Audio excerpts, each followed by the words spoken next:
maillot avec un certain nom inscrit. Bon, je te trouve très, très optimiste dans tout ça. C'est une économie, j'aime pas le terme, c'est un affairisme. Mais c'est-à-dire que quand c'est devenu nécessaire ce truc-là, moi qui suis un vieux schnock, j'ai connu l'époque où évidemment le sport c'était pas du tout ça. Le sport est une façon d'aller les uns vers les autres et de se mieux connaître.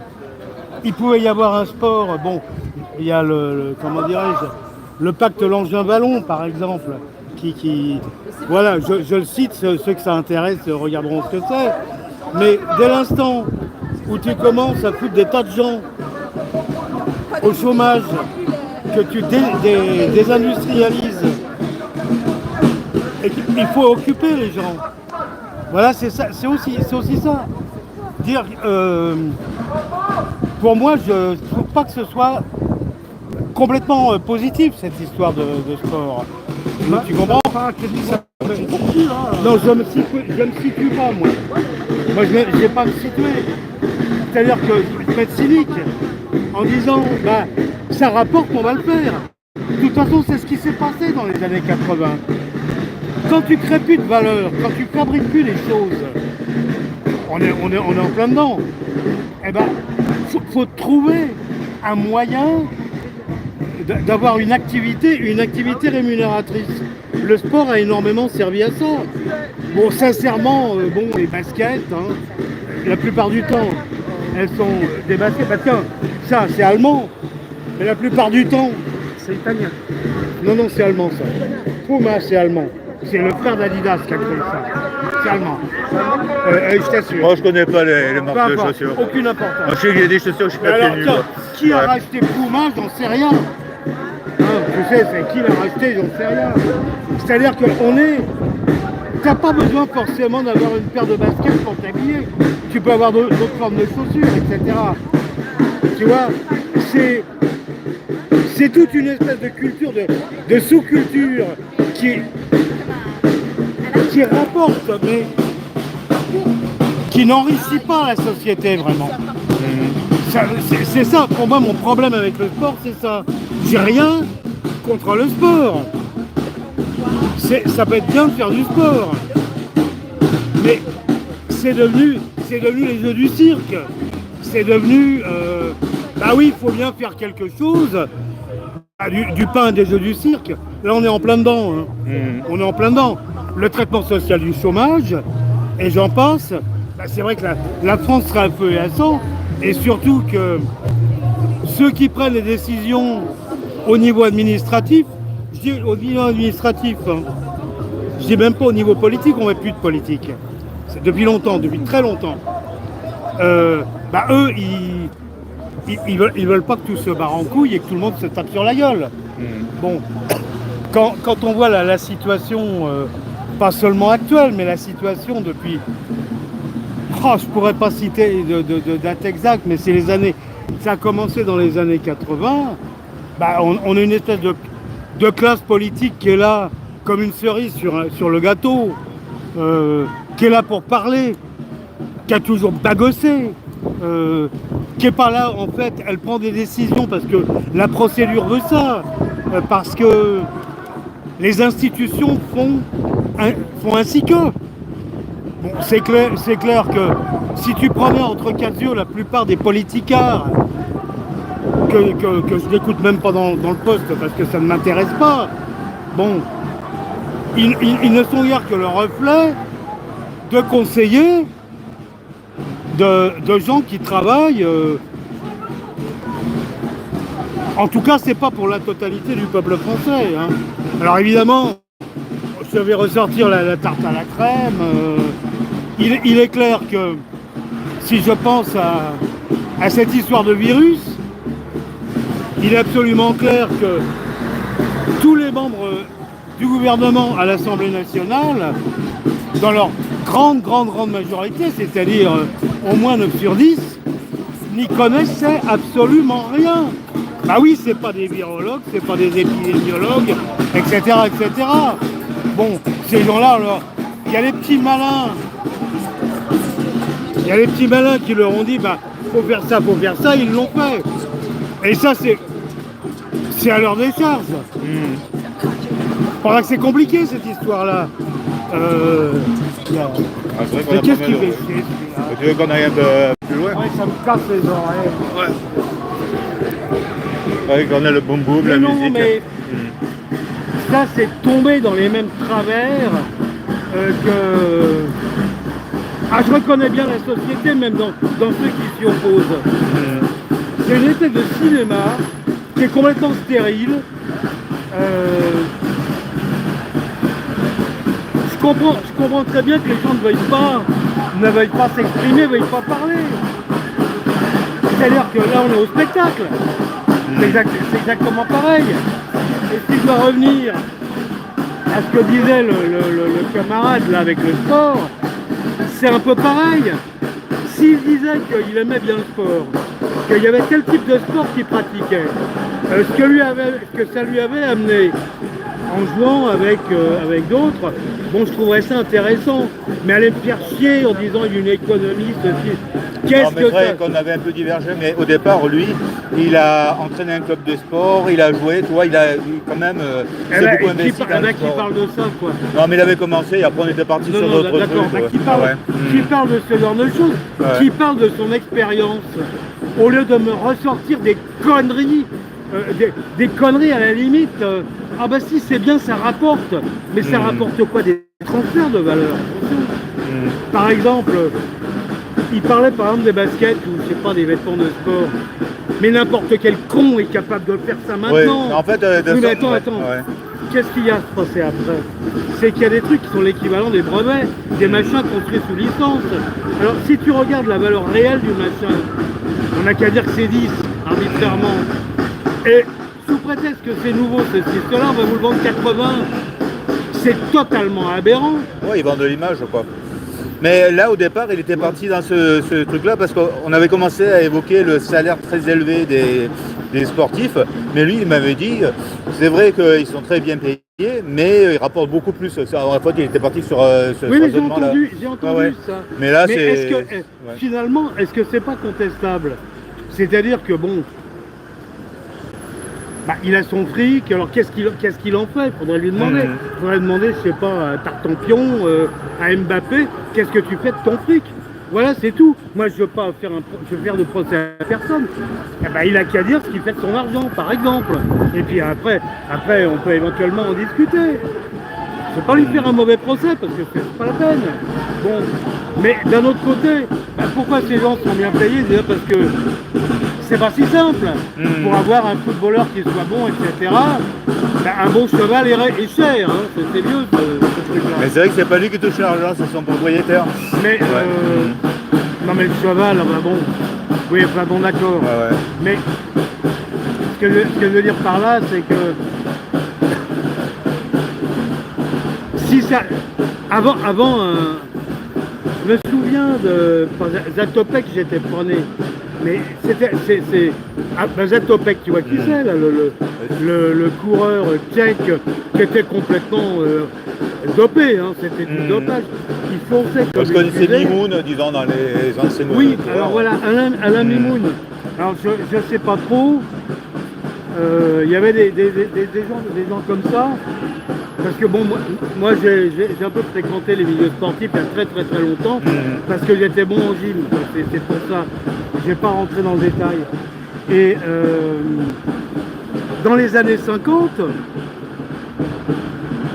à la limite, bon, pourquoi je cite Zatopek? Parce que c'était les pays de l'Est, parce que c'était les cocos, et bon, les comment dirais-je, les sportifs d'Allemagne démocratique. Bon, ils étaient tous dopés, anabolisés, machin, truc chouette. Ils disaient, mais vous voyez, c'était une espèce d'argument débile pour dire que le communisme était supérieur, comme les jeux d'échecs aussi, où il y avait les lettres voilà, américaines. c'est tout. Maintenant, ça a été remplacé par l'ordinateur, dites-vous, et il a donné les Bon, bah, d'accord, mais ouais. tous ces trucs-là, c'était des espèces de trucs pour gamins, finalement. De la propagande, disons, pour notre pays le meilleur, on a les meilleurs joueurs de je sais pas quoi. C'est cul, la braloque, tout ça, c'est d'un con. C'est d'un con parce que Zatopek, bon allez, à part cavaler, comme une locomotive, ils savaient quoi faire. Enfin bon, c'est pas ça, quoi. Une nation, un pays, un nation, c'est pas ça. Et alors il y avait ça. Alors maintenant, ça rapporte de l'argent. Alors évidemment. Mais il faudrait faire vraiment, comment dirais-je, ça existe, hein. C'est-à-dire voir dans le détail ce qu'on appelle l'économie, maintenant l'économie du sport. Mais il y a des tas de trucs, c'est de la monnaie de singe finalement. Mais ça, je sais qu'il y a des bouquins qui sont des bouquins, des rapports, des machins. On peut s'apercevoir que, bah oui, quand tu fous plus rien quelque part, en France on fout plus grand chose, hein. Eh ben, faut bien trouver occupé, faut bien faire des trucs. Après tout, la société du loisir des années 80, bah, il y avait un côté comme ça. C'est-à-dire, non pas créer de la valeur qui va profiter à tout le monde, parce que dans mon esprit, créer de la valeur créer profite à tout le monde. Elle a un intérêt social. C'est ça qui est important. Bon, faire une paire de baskets et puis une autre et puis une autre et puis une autre, l'intérêt il est quand même très très limité. Bon, j'ai rien contre qu'on invente des nouveaux styles, des nouveaux machins. Bon, c'est devenu une espèce de truc complètement envahissant. Tu vois des pubs partout, etc., etc. Il y a quelque chose de ridicule là-dedans. Et alors il y a ceux qui s'en emparent. La musique, ce qui a été, disons, la musique pour les jeunes, quoi. Ce qui a été le rock, ce qui a été après tous ces trucs qui sont venus. C'est vrai que le rock c'était une importation de la musique américaine en France. Oui, mais je parlais du rock aux États-Unis déjà. Ouais. Il y a la musique communautariste, ce qui a pu être le jazz par exemple, avec des localisations particulières à tel endroit. Le rock aussi a commencé, il y a eu des trucs comme ça, comme à Nashville ou la country, qui bon, c'est pas du rock, mais enfin, tu vois, il y a des trucs comme ça. Et puis après, il y a le business qui s'en est occupé. Ça, c'est vraiment dans les années 60, où en fait, ceux qui faisaient alors le rock qui est venu après, ben, c'est pour faire du fric. Et, je me souviens, des gens, mais je connaissais des gens comme ça, bon. Et ils me disent, bah voilà, combien ça t'a rapporté? Tu vois ce que je veux dire? Ouais, combien tu as vendu, quoi. Dans les concerts, combien t'as fait de fric? How much money, man? Ouais, tu vois, c'est ce genre de trucs. Alors, en Europe, c'était proposé comme un truc d'émancipation. Si je prends des vieux trucs, vraiment des vieux trucs, comme Jim Morrison par exemple, les Doors et tout ça, qui était un mec vachement valable. Hein. C'était un poète, c'était quelqu'un il est enterré à Montparnasse, au cimetière de Montparnasse. Il est mort d'une overdose à 28 ans, c'est un type valable. Mais alors tout le phénomène qu'il y avait, bah, c'est vraiment le capitalisme dans toute sa splendeur. Ah ben on va cibler les jeunes, et on va faire ci, on va faire ça. Ça diffuse des messages, mais des messages qui sont autant de graines semées dans le sable. Tu vois, c'est-à-dire que c'est allé nulle part, ce qui est peut-être un peu dommage. C'est allé nulle part. La seule raison d'être de ce truc-là, c'était de faire du fric finalement. C'est-à-dire que ceux qui pensaient s'opposer au système, il y avait ça à l'époque. Quand moi j'étais ado à cette époque-là, il y avait eu Woodstock, il y avait eu l'île de White, il y avait tous ces trucs-là. Mais ça a été très très vite dévoyé.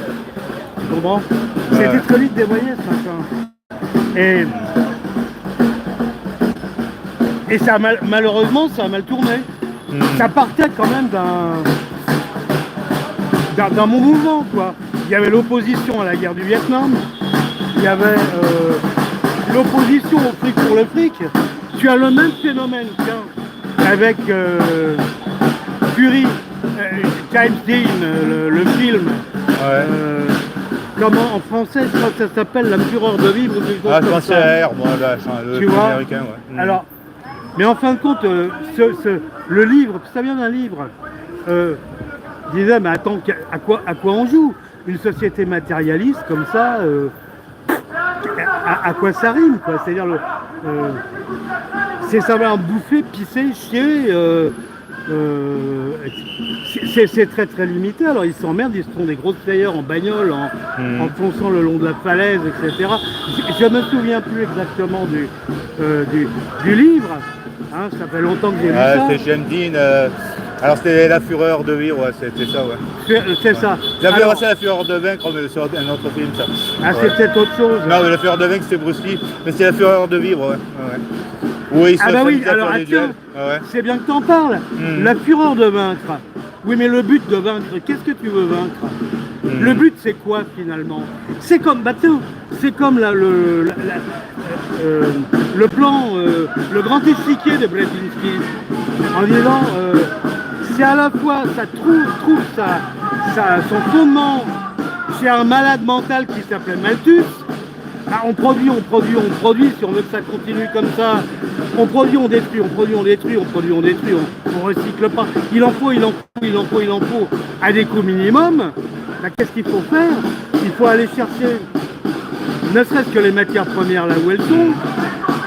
Donc en Russie, on va couper la Russie en 1000 morceaux, et puis d'autres trucs à côté, pareil, on aura la paix, et puis on y va.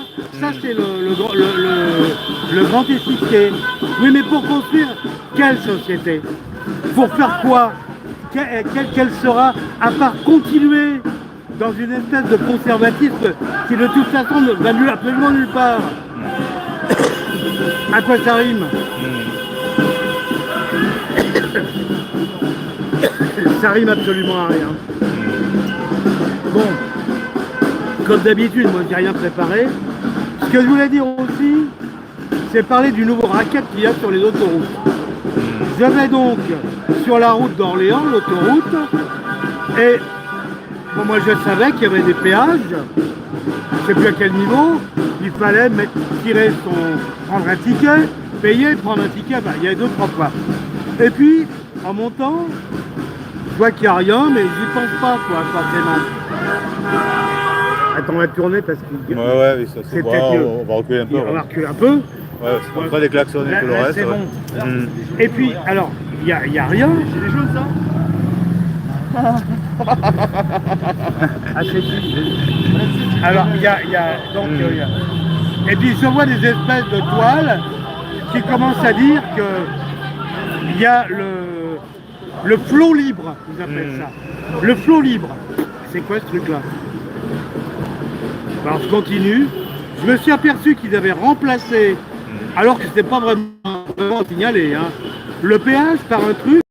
Alors tu passes, évidemment ta plaque doit être scannée, et il faut aller payer volontairement. Hein. Ouais, je vois, ouais. Tu vois, on te paye dès que tu passes, on t'amende ou on te fait payer. On te dit rien, mais après on dit, ah vous oubliez pas d'aller sur Sanef, je sais pas quoi, point truc, moi, je sais plus quoi, pour payer votre machin. Sinon, vous aurez une amende. Sinon, vous avez une amende. Alors, si on ne le fait pas, alors on a une amende qui peut devenir, je ne sais pas combien. À la limite, on vous fout en prison. J'ai regardé un peu dans le détail, si on ne le faisait pas, mais on est accusé de tous les péchés de la création. On a 150 ans de prison. Hein. Ah ouais, c'est complotiste, quoi, on va dire. C'est écrit noir sur blanc. Hein. Ah ouais. C'est des trucs, c'est complètement délirant. Alors que tu aurais dû payer avec les machines, moi j'en avais pour 7 €, quelque chose, hein, tu vois, quelque chose comme ça. Mais le Macron, il avait préparé le truc. À un moment, il y avait un jeune qui n'avait pas pu y payer avec son téléphone. Et après, Macron avait dit qu'il pourra payer avec son téléphone. Je pense que c'était un préparatif non, mais pour ce genre de on laisse paiement. Macron tranquille, j'en ai marre d'entendre Macron par-ci, Macron par-là. Vrai, ouais. Ça me fait chier.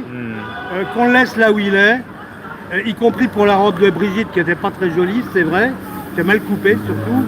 Basta avec tout ça. C'est perdre son temps. Ouais, C'est perdre son temps. Mais c'est vraiment perdre son temps, dire Macron ci, Macron ça, Bayrou ci, Bayrou ça, Barnier machin, etc., etc. On se croit au cirque. Il y en a ras-le-bol. Tu sais, en 2017, je m'étais pas déplacé pour voter. Bon. Et je m'étais quand même peut-être déplacé avant. Oui, parce que vraiment Sarkozy, je me disais... Ouais, c'est trop quoi. C'est-à-dire... Non. J'en ai marre de voir sa gueule. J'en ai marre de voir sa gueule. Donc tu as voté pour Hollande alors Ouais. J'ai voté pour la limace parce qu'il y avait... Le changement c'était maintenant, mais ça non, n'a pas beaucoup... c'est pas le changement. Non mais c'était son slogan, et finalement rien n'a changé. Mais on sait très bien, les gens qui sont là pour la décoration, ils représentent rien ces gens-là. Ils sont là parce qu'il y a une constitution en France, il y a un truc qui s'appelle la présidence de la République, et qu'on est en 5e République. Alors on est convoqué aux urnes, mais ce bonhomme-là, alors il peut faire des grands trucs et des grands machins, il se prend pour Néron, il se prend pour je sais pas qui, ça ne change rien. Qu'est-ce que ça veut changer? Ce n'est pas eux, finalement, qui gouvernent. Alors, ils vous diront, mais si, oui, mais si, c'est moi qui signe, c'est moi qui décide. Et pour toi, c'est quoi l'acte de voter alors? L'acte de voter n'a plus aucun sens. C'est ça le problème. Ouais. C'est ça, c'est-à-dire que ça pouvait avoir du sens quand il y avait vraiment des classes sociales très comment dirais-je, des enjeux, des classes sociales qui avaient des enjeux quand même assez différents, qui avaient des visions du monde. Déjà, la démocratie n'est concevable que dans le cadre d'une collectivité. Nous, c'est les États. Ouais. Si t'as pas d'État en tant que tel ou pas, déjà si t'as pas d'État, t'as pas de démocratie, ça veut rien dire. Alors je veux dire la nation maintenant. Mais la nation, si t'as plus d'État, t'as plus de nation. Ça, qu'est-ce que c'est? C'est-à-dire que... Et là, on est dans cette phase où les États sont vraiment des espèces de trucs formels, avec effectivement, il y a des réglementations, mais c'est comme la réglementation que tu peux avoir à la limite dans un lycée, dans une copropriété, tu vois, ce genre de trucs. Ouais. C'est-à-dire que il n'y a pas de... On ne forme pas vraiment une espèce de totalité, comme on pourrait le former, ne serait-ce qu'avant la guerre, pour le meilleur et pour le pire. Et encore à l'intérieur de cette totalité, il y avait des intérêts antagonistes qui pouvaient être instrumentalisés par des partis politiques, si on est bien d'accord. Il y avait des visions du monde différentes. Mais au moins, on formait quelque chose qui était une entité. Et dans cette entité, il y avait des gens qui pouvaient prendre des décisions. Et on pouvait penser que ces décisions, aucune décision n'a, comment dirais-je, on peut commencer, exprimé l'opinion, ou les désirs plus exactement, pas que les opinions, mais les désirs et la volonté du peuple dans sa totalité. Ah non, certainement pas. Mais au moins, les représentants représentaient un peu des gens réels. Maintenant, mais ils représentent quoi? À part des petits intérêts de merde, comme on peut voir dans les communes. Bon, les régions, j'en parle pas parce que c'est de la fumisterie, donc c'est pas la peine d'en parler. Autrement, l'Assemblée nationale, bon, à part se mettre en conformité avec les oukases de la Commission européenne, c'est ça qui se passe. La souveraineté, c'est-à-dire des députés, déjà je me demande qui ils représentent, on peut vraiment se poser la question. Ils sont là. Oui, ils sont là pour bouffer dans la gamelle, de toute façon. On leur laisse pas faire autre chose non plus. Après tout, pourquoi reprocher Bayrou, pourquoi il a fait des pieds et des mains pour être Premier ministre? Ah ben évidemment, après, il voudra sa bonne retraite, il voudra sa petite bagnole, il voudra son logement de fonction jusqu'à la fin de ses jours, il voudra ci, il voudra ça. Mais qu'est-ce qu'il peut faire, ce pauvre type? Qu'est-ce que tu veux qu'il fasse? Ou alors on lui dit, bon bah écoute Bayrou, bah tu fais ci, tu fais ça, tu fais ci, tu fais ça. Alors on prend les formes. Il y a des conseillers pour ça qui prennent les formes en disant bah oui, il faut faire ci, il faut faire ça. Mais eux comment dirais-je, ça fait rien. C'est des porte-stylos. Tu vois, c'est des communicants, des porte-stylos, ça devient... C'est devenu ça. Alors, pourquoi discuter de tout ça? Ça sert à rien. La démocratie, je l'ai jamais vue de ma vie. Mais alors là, encore moins maintenant qu'hier. Enfin, c'est absolument évident. Alors, c'est pour ça que l'État se sent autorisé de voler, parce que l'État existe encore, de racketter les gens.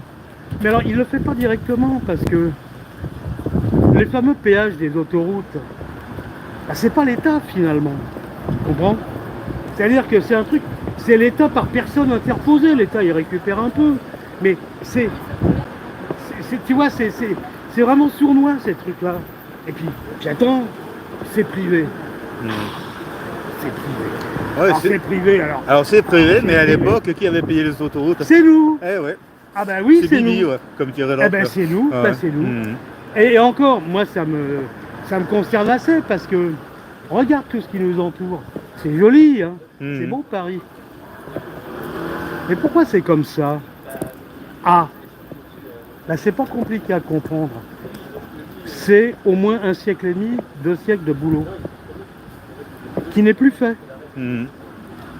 Qui n'est plus fait. Oh, de temps en temps, il y a des merdes qu'on peut voir dans Paris, mais on vit sur une espèce de lancée. Ouais, c'est vrai. Ah bah, C'est vrai que tout à l'heure, je me baladais dans Paris, je voyais des monuments. Après, je me disais, mais c'est à quelle époque que ça a été construit? Et c'est vrai que ce qui a été produit récemment, il n'y a pas grand-chose. Hein. Oui, mais alors Ouais. ça, c'est un symptôme, ça. C'est un signe. Il ne s'agit pas de détruire tout pour reconstruire. Non, c'est pas ça que j'ai dit. C'est âgé de construire. Il s'agit de construire. Et alors, l'autre façon de construire, c'est assez malin, parce que c'est déshabiller Pierre pour habiller Paul. Le plateau de Saclay, là, on est en plein dedans. On déshabille Pierre pour habiller Paul. Mais qu'est-ce qu'on a fait? Alors, depuis 40 ans. Alors, 45, 80, 45, 65, on va dire ça. Exode rural, on a déshabillé la campagne pour habiller la ville. Parce que les gens avaient quelque chose à y faire. À la campagne, on a structuré ça différemment. Bon, la réforme Pisani, tu sais ce que j'en pense. On a quand même... Voilà, c'est ça qu'on a fait. Mais on a créé des choses. On a fait... Et ça, ce serait de mauvaise foi pour dire que rien n'a été fait. Mais dans les années 80, on a déshabillé Pierre pour habiller Paul, mais on n'a pas vraiment créé grand-chose. Alors... Il y a eu Mitterrand qui a fait 2 ou 3... Mais qu'il aille se faire voir chez les Grecs, celui-là. Il a remis les pendules à l'heure, c'est-à-dire qu'il y a des trucs... Il fallait que Giscard dégage, parce que c'était une crapule. Ce monde Giscardeux, c'était crapuleux. C'était devenu vraiment puant. Alors on met Mitterrand et sa clique. Fallait voir la clique que c'était. Hein. Il y en avait. Les 2 ans, les 2 premières années, c'était l'union de la gauche. Il y avait des gens tout à fait valables là-dedans. Puis après, ils ont laissé pisser le Mérinos. Hein, on a eu l'acte unique, ce qui n'est pas particulièrement intelligent. Voilà, au nom d'un fantasme. Parce qu'on leur avait suggéré. L'acte unique, c'est ni Bérégovoy, ni Fabius, ni Mitterrand, ni Tartampion qui l'ont inventé. C'est un truc qui avait été prévu de l'autre côté de l'Atlantique. Ah ouais. Tu vois, c'est ce genre de truc. Les Américains, qu'est-ce qu'ils ont... certains Américains, pas tous, mais certains Américains, notamment ceux qui étaient au pouvoir, qu'est-ce qu'ils avaient comme idée? Ils voulaient surtout pas que l'Europe devienne un concurrent. Surtout à l'époque. Et ils ne voulaient pas aussi qu'il n'y ait pas du côté des Russes, quoi. Ils voulaient avoir leur zone d'influence. Oh, attends, mais tout ça, c'est un fantasme du côté des Soviétiques. Mais tout le monde avait compris depuis longtemps, y compris les cocos. Moi, j'étais au Parti communiste. Alors évidemment, il y en avait beaucoup qui faisaient semblant, oui, les camarades, les machins, les trucs. Moi, je disais ouvertement que j'étais pas pro-soviétique. Je dis, je suis communiste, mon communisme à moi qui est parti. Oui, t'as raison, camarade, mais j'ai dit non, mais les soviétiques... Et la chute du communisme, c'est lié à Mitterrand ou à la fin de... Mais il s'est écroulé tout seul, le communisme. C'est la fin de Staline et... Ah non, mais c'est assez marrant, c'est-à-dire que... J'ai connu l'Union soviétique, je te l'ai dit, là, les pays, ce qu'on appelait les pays de l'Est. J'ai connu ça quand c'était assez cool d'y aller.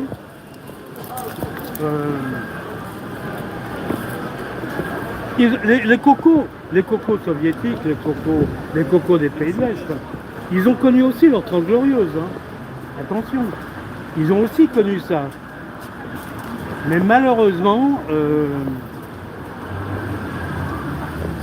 bon, la société telle qu'elle était foutue, on fait que les gens n'y croyaient plus.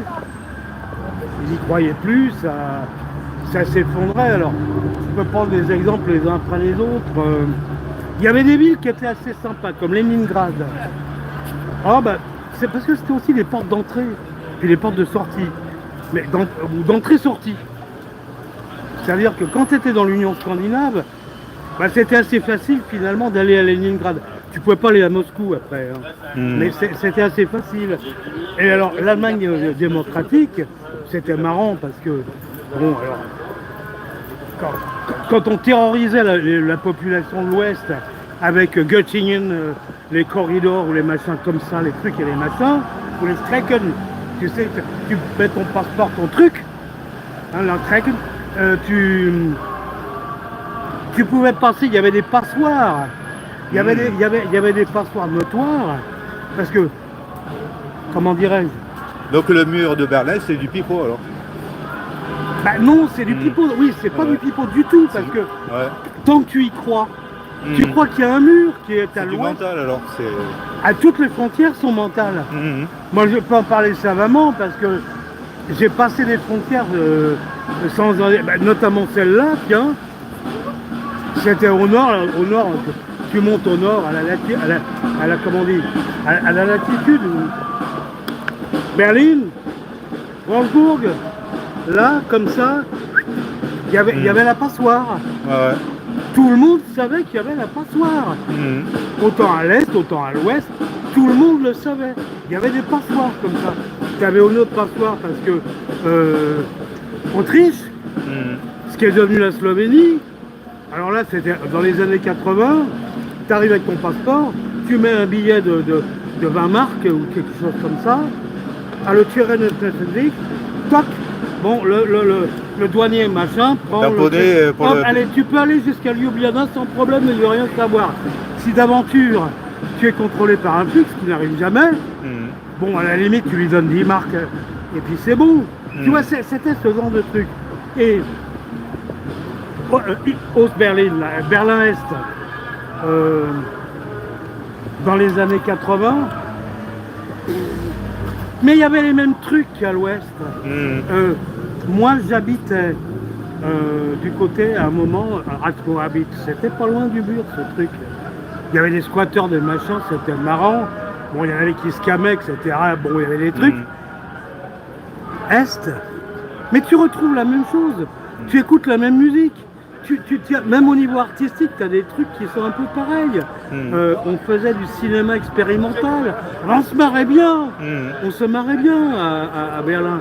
Et alors évidemment, quand tu entres dans une... Je vais pas parler de Berlin-Ouest, mais Francfort, tout truc comme ça, tu vas à un supermarché, 45 marques de bière, des légumes comme ci, comme ça, comme ci, comme ça, qui viennent de partout, la viande par kilo, etc. Est, t'as Consum, t'as des machins comme ça, 2 marques de bière, le café qui coûte cher et qui est dégueulasse, etc., pour le Vulgum Pecus. Et pour aller à Rostock, il fallait prendre la Trabi en plastoc, qui roule à 65 à l'heure, je sais pas quoi, tu mettais 3 heures pour aller là-haut, mais tu y arrivais quand même. Voilà, si tu veux, c'était pas le même mode, c'était pas la même chose, évidemment, ça c'est vrai que tu n'avais pas la même chose. Ah, bien entendu, tu n'avais pas cette opulence, mais tout le monde avait quelque chose.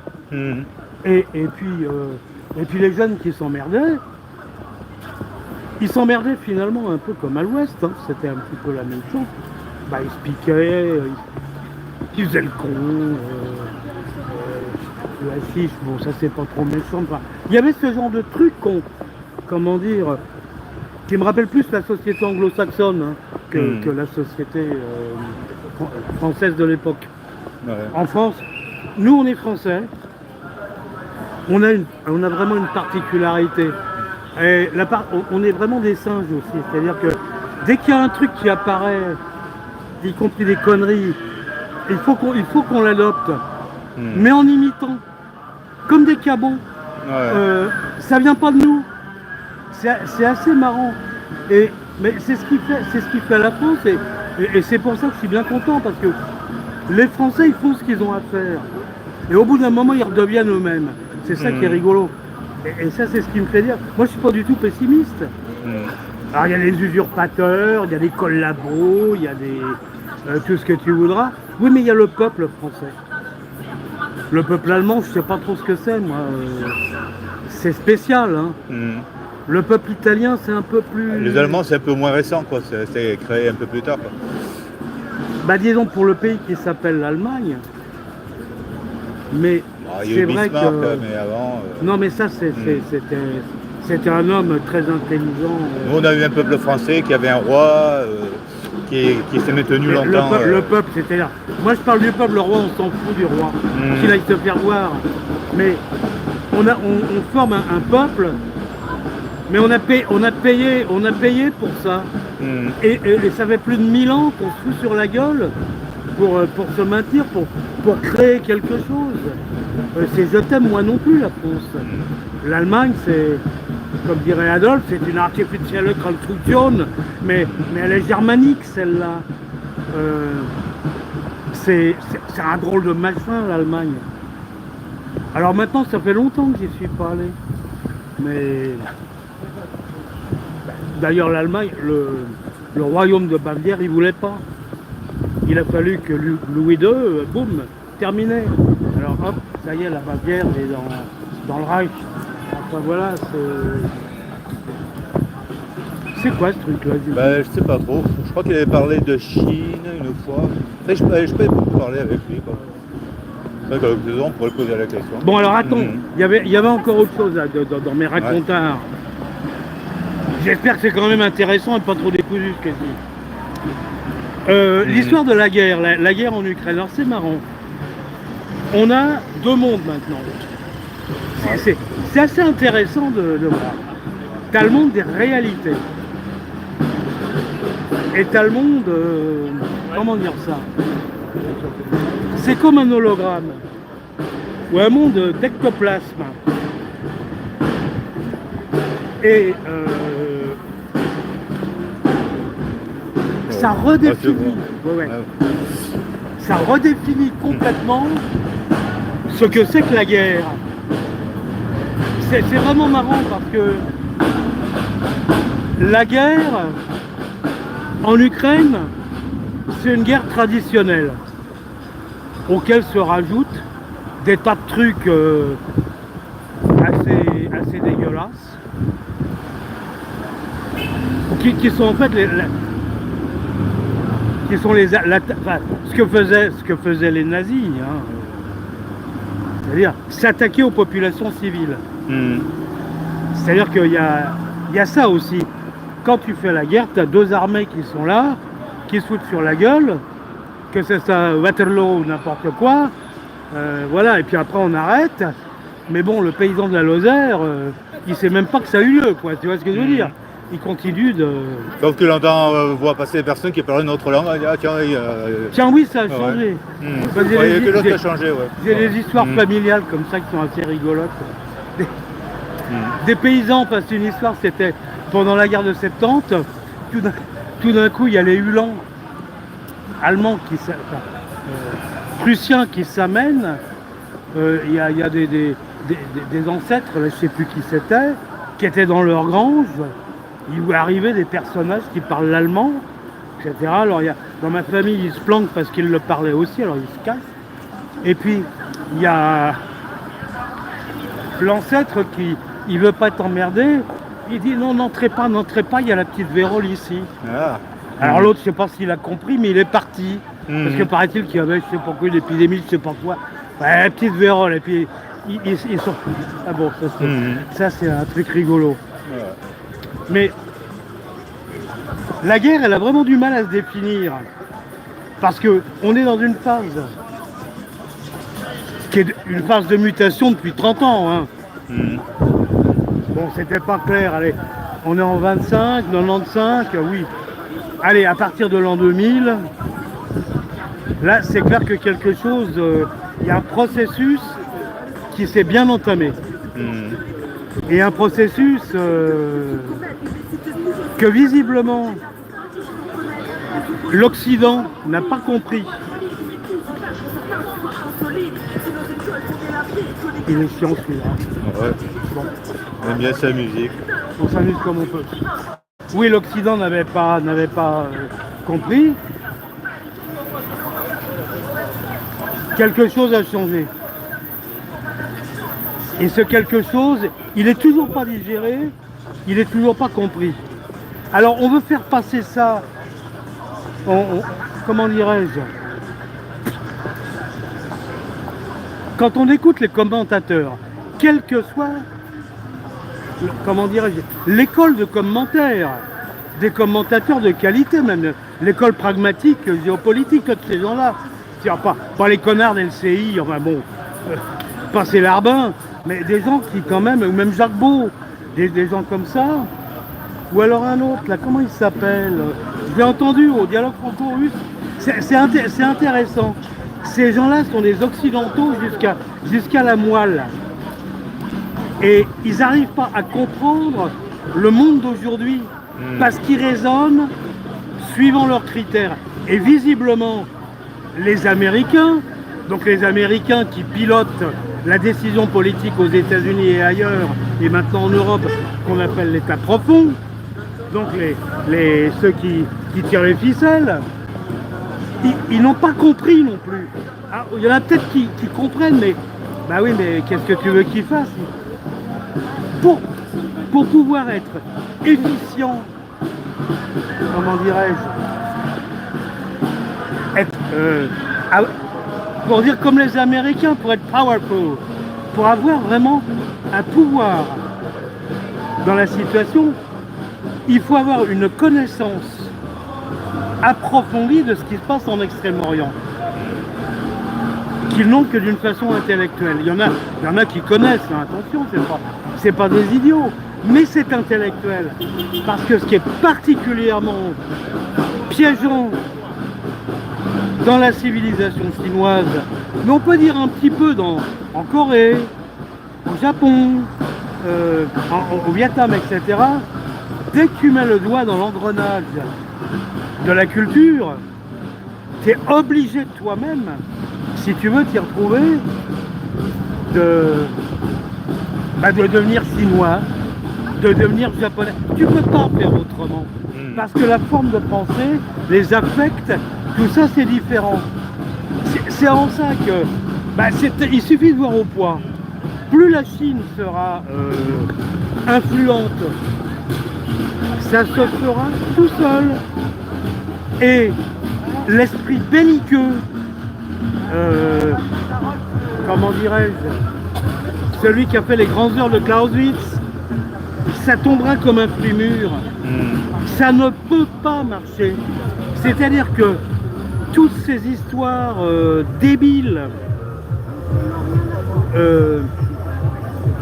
disons la dernière étant la guerre en Ukraine, etc., ça n'ira nulle part, ça ne peut pas aller quelque part. Alors évidemment, il y avait la Russie c'est quand même l'Occident, ce truc-là. Mais un Occident très particulier, que je connais très mal, hein. Donc j'en parlerai pas. Hein. Je dirais trop de conneries. Mais en ce qui concerne l'Extrême-Orient que je connais nettement mieux, et qui a vécu là-bas longtemps, on voit bien que de toute façon, il y a, comment dirais-je, un pouvoir qui est... Ces gens-là font énormément de trucs. Ils ont la technique notamment, ils sont pas cons, hein. Mais ils travaillent pour eux-mêmes. Alors des fois il peut y avoir des conflits, des trucs, des machins, mais ils travaillent pour eux-mêmes. Et puis ça grossit. Je me demande même où ça va s'arrêter. Mais à mon avis, ça ne s'arrêtera pas. Si par exemple, ce qu'on entend dire, l'idée de je ne sais plus quel géopoliticien dit, ah oui, mais ce qu'essayent de faire les Américains, c'est de rapprocher la Chine des États-Unis, de s'arranger pour qu'il y ait moins de liens avec la Chine. Ouais, mais maintenant c'est trop tard. C'est trop tard, ça. C'est-à-dire que Ouais, la c'est vrai que les Chine... Chinois, c'est plus ceux qui posaient les rails il y a longtemps, quoi. Non mais attends, Ouais, ça, ouais. on n'en Non, parle mais plus. On n'en parle plus. Ouais. Mais les Chinois ont compris le besoin qu'ils pouvaient avoir vis-à-vis de la Russie, les besoins qu'ils avaient. Et les Russes ont très bien compris, ils connaissent les besoins qu'ils ont vis-à-vis de la Chine. Donc si tout doit être harmonieux, il faut que les deux travaillent ensemble. Parce que si la Chine d'un côté, la Russie de l'autre, a de grands projets, elle sait très bien que il vaut mieux coopérer, s'entraider, ça marche pas. Tout le monde y gagnera. C'est tout, hein. C'est absolument évident. Mais ça, c'est pas de l'idéologie que je fais. Il suffit de voir, il suffit de... vous avez qu'à y aller, vous verrez. Et surtout, moi qui étais allé, par exemple, j'étais allé dans le nord, il y a Heilongjiang et Vladivostok, tout ça au nord. Hein. La frontière n'était pas encore signée, mais il y a une espèce de fleuve qui danse la Java. Cette année-là, alors ça devait être peut-être en Acadie en 2005, un truc comme ça. Je voyais que sur le territoire russe, il y avait des Chinois, des Texans chinois, etc., etc. Et puis, ça s'agitait comme une ruche, cet endroit-là. Il faisait pas chaud. Et alors, j'arrive quand même par un petit bus, aller à Vladivostok, voir à quoi ça ressemble. C'était un peu délabré, hein, c'était à cette époque-là, c'était il y a 20 ans en fait. Et puis, je regarde, il y a eu le fleuron de Vladivostok, je dis tiens, à quoi ça ressemble? Je voudrais avoir des vues de la ville, à quoi ça ressemble. Ouh là là! Évidemment, je n'ai pas reconnu grand-chose, tout est flambant neuf. Alors il y a des autoroutes comme ci, et puis des bâtiments comme ça, puis tu peux rentrer, il fait un froid de canard d'hiver, tu rentres ta chaud. C'est un truc que j'ai... D'où vient ce miracle-là? C'est la coopération russo-chinoise, hein. C'est tout. C'est loin Vladivostok. Hein. Et puis là, c'est clair que c'est ça. Alors, peut-être qu'il y aura des problèmes, mais ça me regarde pas. Ça me regarde pas, ça regarde les Chinois et les Russes. Mais je vois bien qu'il y a une espèce d'alliance qui s'est faite. Mais c'est une alliance, contrairement à ce que croit l'Occident collectif, là, pour parler comme les Russes, c'est pas contre les États-Unis ou contre l'Europe. Ils s'en foutent. Ils s'en foutent complètement. Eux, ils veulent construire quelque chose pour eux-mêmes. C'est comme les Nigériens, là, les trois trucs là, comme ça, l'Afrique subsaharienne. Là. Eux, ils veulent construire quelque chose, comme l'Algérie. Bon, s'il y a des mauvais rapports avec la France, c'est très regrettable, mais une partie des Algériens veulent construire quelque chose pour eux. Et c'est tout. Voilà, on a un peu trop l'habitude de nous occuper des choses qui ne nous regardent pas. Alors, excuse-moi, mais la guerre, la fameuse guerre qu'on pourrait avoir, c'est une guerre impossible. Attention. Ouais. C'est une guerre impossible. Mais par contre, ils piochent bien quand même dans l'argent. Il y a des pruneaux qui... C'est-à-dire qu'il y a encore les outils de la guerre, qui était la guerre conventionnelle, ragnagna. Il y a encore ça existe encore. Mais enfin, d'un autre côté, on l'a jamais vu ce genre de on est vraiment passé à autre chose. Alors, ce qui est assez étonnant, c'est... regarde.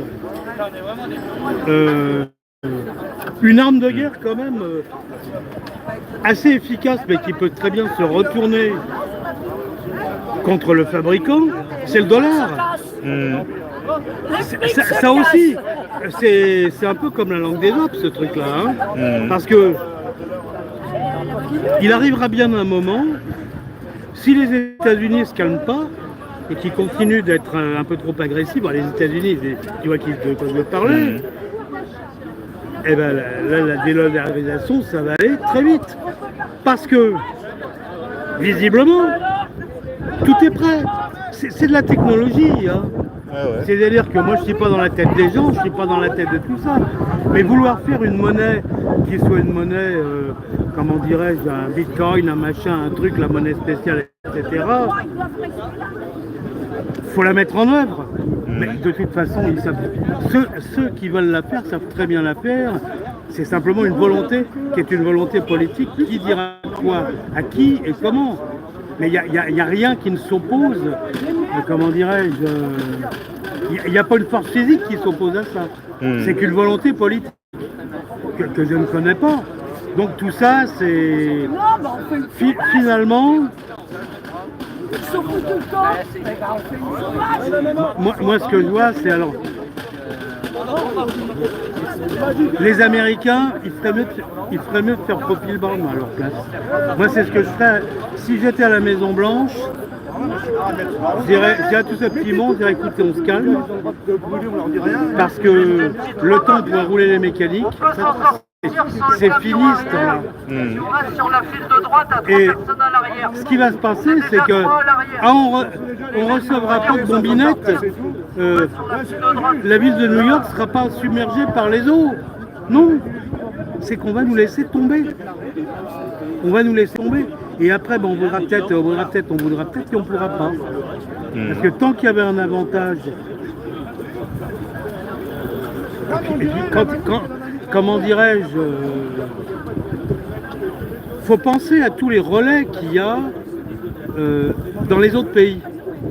Bon, c'est clair qu'à Paris, les gens, plus ou moins la CIA, les machins, les trucs, on sait très bien que, ou pas forcément la CIA, hein, finalement, il n'y a pas besoin d'avoir 36 agents de la CIA, mais des gens qui ont l'américanité aiguë, ou moins aiguë, qui pensent que si, que finalement, bah oui, c'est nos amis, ragnagna.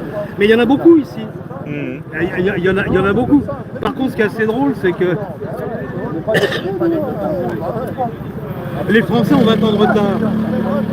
C'est assez marrant ça. C'est-à-dire que l'attitude qu'ils ont maintenant, bah, ils auraient dû l'avoir à la fin des années 80. Maintenant, comment veux-tu prendre ça au sérieux? Moi, je prends pas ça au sérieux. Les Français, c'est tout pareil, quoi. C'est des... Mais pourquoi? Parce que la France a une personnalité très forte. C'est assez drôle, quoi. C'est même au niveau de la France Culture, ça en devient grotesque.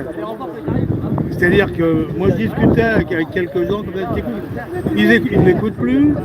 Quand tu écoutes ça aux heures de la bouffe, tu vois bien que c'est dans propagande, qu'il y a des éléments de langage. Enfin, faut pas être fut pour voir que tu dois cocher des cases. Si tu dois causer dans le poste, on te demande d'être bien pensant.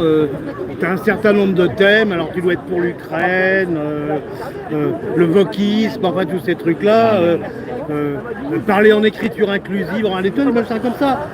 Mais on voit que dans la bouche des gens, c'est tellement factice. Alors c'est marrant parce qu'il y en a qui parlent de trucs, j'écoute pas tellement France Culture. Ils parlent de trucs, mais ils parlent de quoi les mœurs des bonobos en Afrique centrale, on va tuer des trucs comme ça, et tout d'un coup, ah merde, j'ai oublié, il faut parler soit de l'Ukraine, il faut parler de ci, de ça, et tout d'un coup, ils prennent une... Vaccinez-vous surtout, hein, n'oubliez pas. Par exemple, tu vois, c'est-à-dire des trucs qui deviennent à côté de la plaque. Ah oui, j'ai dit que j'ai dû faire le tapin pour poser dans le poste, bah, pour montrer, pour bien... Ah mais je m'en souvenais plus, je suis trop dans mon sujet. Tu vois, c'est devenu grotesque. C'est devenu grotesque. Moi, ça me rappelle. Oui, j'ai lu de la littérature, des journaux en fin 44, etc., ce qui était écrit dans la presse allemande, que tout le monde pouvait lire. Mais c'est tout aussi grotesque. Moi, j'ai l'impression d'être exactement dans le même truc, avec les mêmes procédés. Les mêmes procédés idiots, avec des machins qui apparaissaient. Je sais qu'il y a eu une mode, c'était fanatique à toutes les lignes. Pourquoi j'en fais rien? C'est comme ça. Alors là, ici, il y a d'autres trucs. Et même dans des endroits très réceptifs à ça, ben ça prend pas. Ça prend pas parce que ça doit faire chier le monde. C'est quoi? Urgence écrit à l'envers. vas à Saint-Antoine ou je sais pas quoi. Ouais, c'est urgent. Bah, tu vois, c'est... Ouais. Alors, faut laisser pisser le mérinos. Mhm.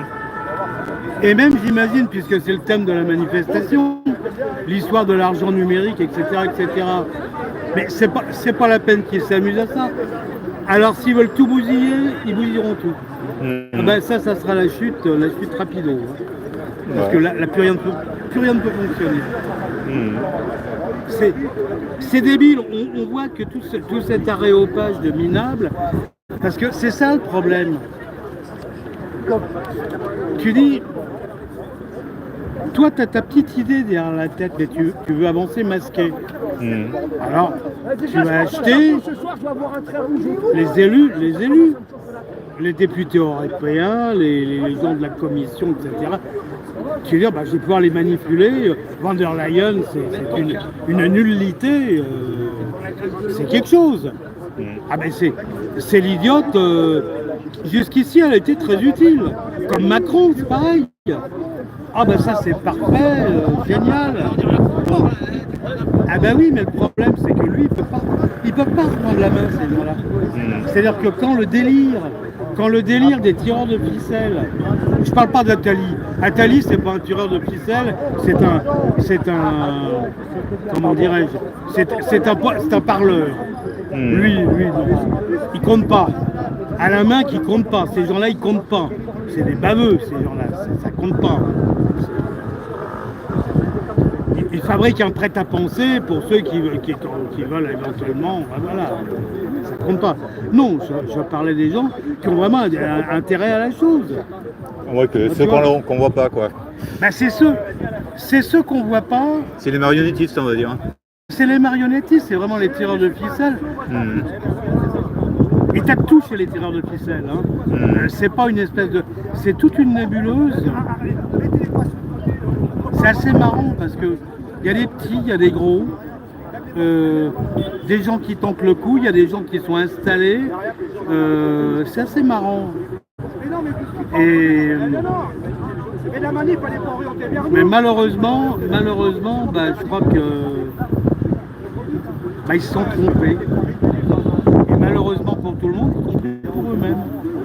C'est-à-dire ça fait 40 ans, ils ont joué au plus mal, ils ont trouvé plus fort qu'eux. Et ils ont embarqué dans cette histoire 1 milliard de personnes, hein, parce que c'est au moins, c'est ça le truc. Mais les autres, ils ont compris. Ils ont compris. Alors est-ce qu'ils sont plus intelligents? J'en sais rien. Je sais pas, je ne saurais pas dire. Mais en tout cas, ils sont. Oui, je pense qu'ils. Je crois qu'ils sont nettement. Ils sont beaucoup moins arrogants. Et ils sont beaucoup plus pragmatiques. Enfin, je pense à. Pas forcément aux Chinois, mais. Tiens, les Thaïlandais, c'est marrant aussi. Ah, c'est un peuple qui a beaucoup de finesse. Il en a vu d'autres. Je dis les Thaïlandais, je devrais dire les Siamois, mais il n'y a pas que des Siamois en Thaïlande. Mais ils en ont vu d'autres. Ils savent qu'il ne faut pas s'énerver.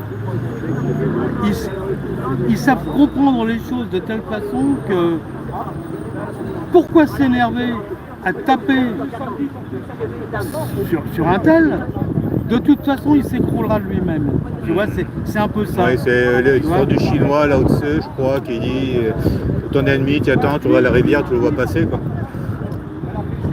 C'est l'idée. C'est l'idée en disant, ça sert à rien de t'énerver, il s'énerve tout seul, et ça finira par sombrer. Alors, peut-être que de temps en temps, il peut y avoir, comment dirais-je, des petites victoires. Comme il y a eu en 2005, 2006, après il y a eu le coup d'État, il y a eu le militaire, là, le coup d'État militaire, là, parce que la crapulerie, c'était trop. Tu vois, c'est des trucs comme ça.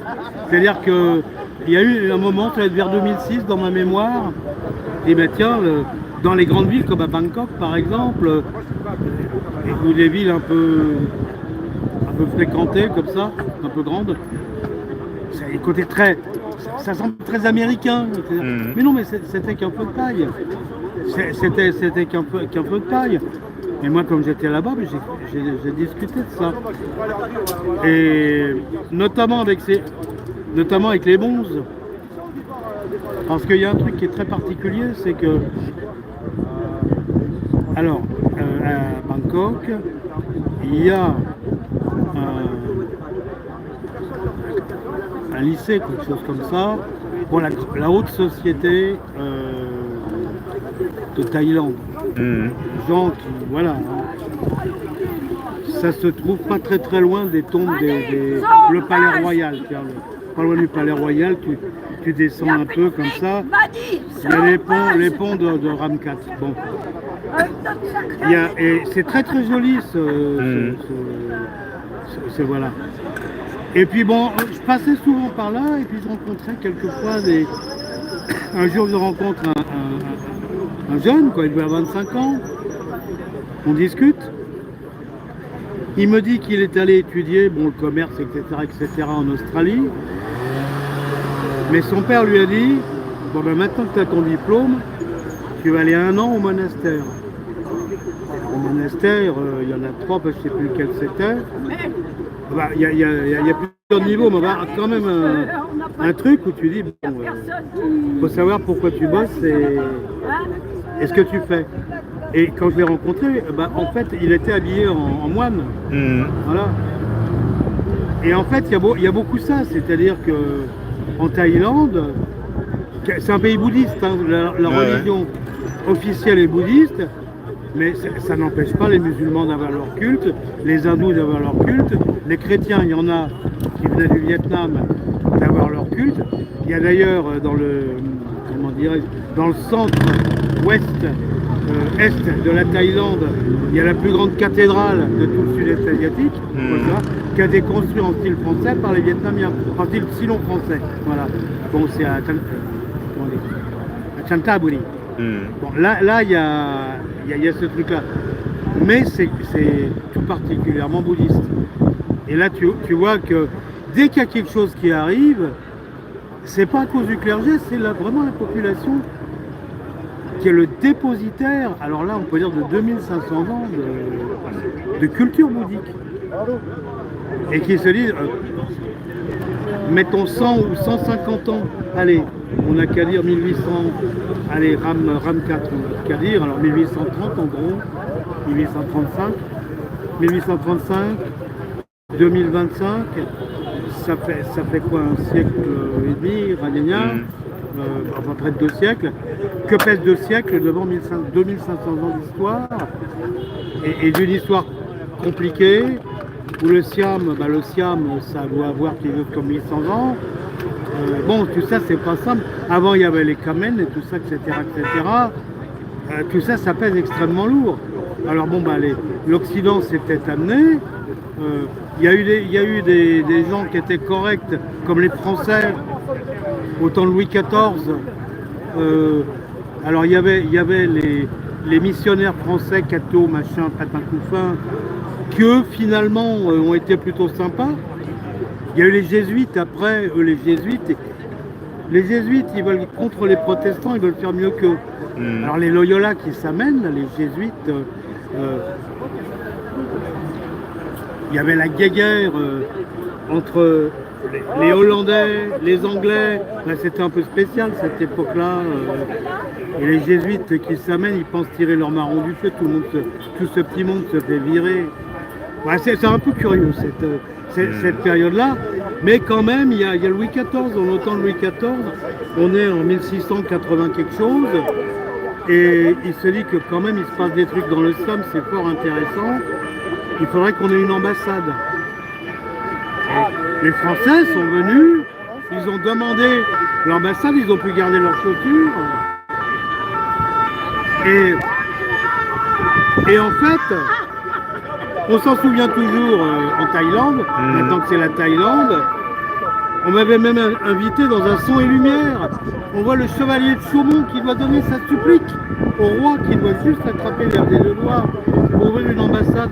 Et puis ce qui est bien quand même, c'est que dans l'ancien quartier des ambassades, qui est malheureusement en ruine restaurée mais en ruine, tout ce qui descend vers l'ancien palais royal, qui est aussi en ruine, où il y avait une galerie des glaces, ça s'appelle l'avenue de France. Ce qui prouve, on n'est pas détestés, nous les Français. Tu vois, bon, ça n'a jamais été une colonie française, mais je vois qu'au moins, on ne nous crache pas dessus. Si moi je dis que je suis français, on ne va pas me cracher dessus. On ne va pas me dire, va-t'en, espèce de sale machin truc, etc. Alors que j'ai vu des Anglais, des gens qui parlaient anglais, qui étaient peut-être à la limite des Australiens, ils ont pour rien se faire cracher dessus. En Inde, dans l'Union indienne, des trucs comme ça, en Malaisie, Nippon no Good aussi, enfin, tu vois, nous on a la chance d'être, on dit mais les Français non c'est à part, on est à part. On est, à la limite, si on a fait des trucs pas clairs, eh ben c'était qu'on était obligé de le faire, à la limite c'était presque ça. Et pour revenir tiens à cette histoire de colonie d'Extrême-Orient, Macron, en fait, qui va faire un hommage à Ho Chi Minh, devant le mausolée. J'ai trouvé ça à côté de la plaque. Et en fait, c'est le gouvernement vietnamien qui s'est foutu de sa gueule. Bien sûr. Mais vraiment, c'est en disant... Il aurait pu dire non. Ah oui, mais pour ça, il faut être un chef d'État. Quand t'es que l'image d'un chef d'État, tu peux aller voir... Et pourquoi il est allé voir Ho Chi Minh alors? C'est quoi son idée? Je ne sais rien, mais je demande. À faire une sorte de mea culpa au nom de son peuple? Non, mais tu vas chercher trop loin. Tu vas chercher trop loin. On est sur une scène de théâtre. Il a joué au dé, il s'est dit tiens je vais faire ça. Quoi. Bien c'est ses conseillers qui lui dit de faire ça. Non mais il y a des trucs. Alors peut-être qu'on lui a dit si, il y a peut-être des conseillers. Ce serait bien pour... Non mais pourquoi il l'a fait, j'en sais rien. Il peut très bien avoir été conseillé par Dieu sait qui. Ah si, ce serait bien, ceci, cela. Soit des gens qui n'ont rien compris, soit des gens qui ont lui fait un croche-patte. Parce que Macron, avec toutes les conneries qu'il a faites, moi il me fait de la peine, hein, des fois je me dis mais il est bête ce type, on lui fait des croche-pattes, enfin vraiment ceux qui l'ont mis là où il est, parce que c'est eux qui le traînent dans la boue. C'est ça qui est terrible. C'est triste cette histoire-là. Alors je sais pas trop comment ils y prennent, mais moi je suis pas dans le secret de ces gens-là. Mais comme l'histoire de... Tu vois comme quoi rien n'est blanc et rien n'est noir. Il va voir Poutine. Il y a l'histoire de la table là. Alors, bon, je me rappelle. Mais non, celle-là, mais... Et puis ils discutent, il y a quand même des choses qui sont des secrets d'État. L'interprète, tu en as entendu parler de qui c'était? Pardon? L'interprète, un transsexuel. Il lui avait collé à cette époque. Oui, mais alors, mais est-ce qu'on lui a pas foutu entre les pattes? Tu vois, c'est des trucs. Ouais, mais bon, tu te barres quoi. Je sais pas. Non, mais c'est des trucs. De toute façon. Ouais, il est bien. Bonjour. C'est des trucs, tu vois, c'est-à-dire. C'est en fait, peut-être qu'il a eu cette initiative. Et même si, allez, on va être sympa avec lui. Il a eu une initiative, il essaye que ce soit bien. Mais c'est torpillé, tu vois. C'est torpillé par ceux qui l'ont mis là. En disant non, il ne faut pas qu'il prenne trop de place. C'est pour ça que... À l'attaquer, on perd son temps, quoi. C'est une pure perte de temps. Ça ne sert à rien. Il y a trop de bizarreries, il y a trop de trucs. Et Sarkozy, c'était peut-être pas tout à fait pareil quand même. Parce qu'il avait plus de bouteilles. Oui, il avait une sorte de fierté quand même qu'il avait du mal à cacher quand même. Il était fier, mais bon, il faisait des conneries. Ouais, bon, les conneries. les conneries, les saloperies, il les a faites, quoi. Ouais, l'OTAN, la vente des péages, justement, tout à l'heure dû parler des péages. Oui, mais ses tout, copains.